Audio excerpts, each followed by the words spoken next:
искам непосредствено преди това за последния път да проверя гласа си. Гласа! Искам да си преповторя мимиките. Искам в вкуста на пръстите си да се уверя. Престаравам се от обич и от уважение към вас. Тъй както онзи гениален архитект, който от взискателност към себе си и симпатии към мъртвия бавил предварително платеният проект за гробница.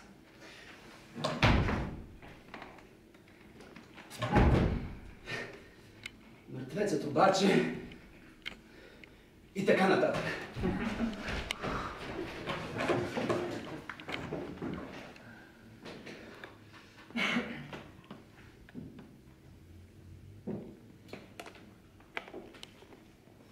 Тема котка.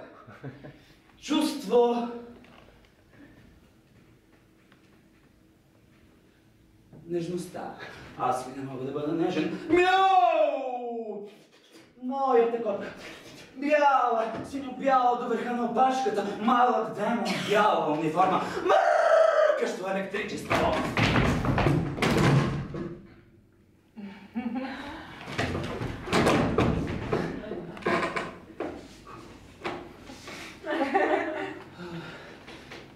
Нека темата си остане същата. Котка. Чувството да бъде смелостта. Чуйте звук на тръба. Моята котка презира смъртта. С котешки стъпки върви към смъртта. И смъртта като плъх се отдръпва, като гълъб букука, като връбче твърчи. Само чува. Стоп! Само че на Лос Бравос копелдаците, Лос Бравос наричам още късата ръка. Две ангелчета с къси панталонки, два архангела жестоки и чистосърдечни, два миши от мстителя. Обесиха моята котка! Моята котка, синьо-бяла до върха на опашката. Стига де! Чудесен повод за балада. Аз ли не мога да правя балади.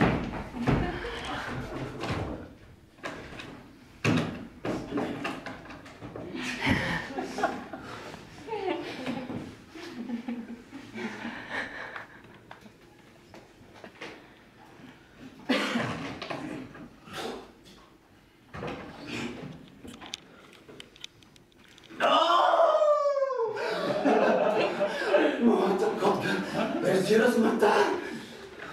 Но сега като мъртва стои, но на мъртва се само преструват. До самата им отзунка подскачат плъхове връбчета. Моята котка така ще стои. Много време така ще стои. Когато в нощ безлунна, време за убийства и за огризения, таткото излезе разкопчан на двора. Повече навик, по-малко необходимост. Тя тогава...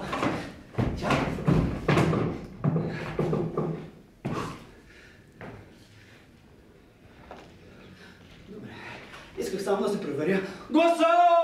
Исках да ти приповторя. Исках в коста на пръстите си да се уверя.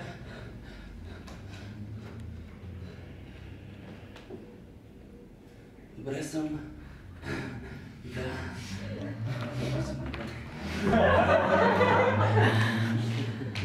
Ето как от едно тематично разпяване и всички котки са вече безсмъртни. Равни по ранг на свещените крави и на Иви са също свещен.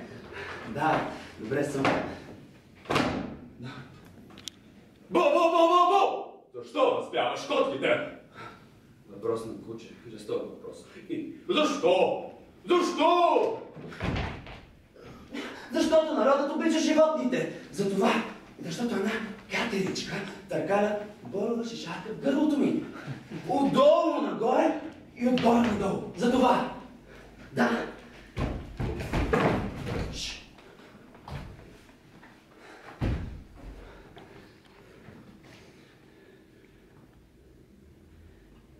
Понеже още не е моят ред. Да излезе който му е ред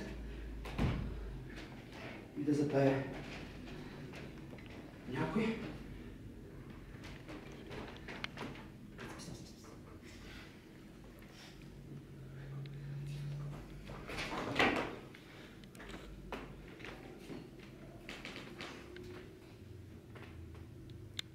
Аз още чакам своя ред.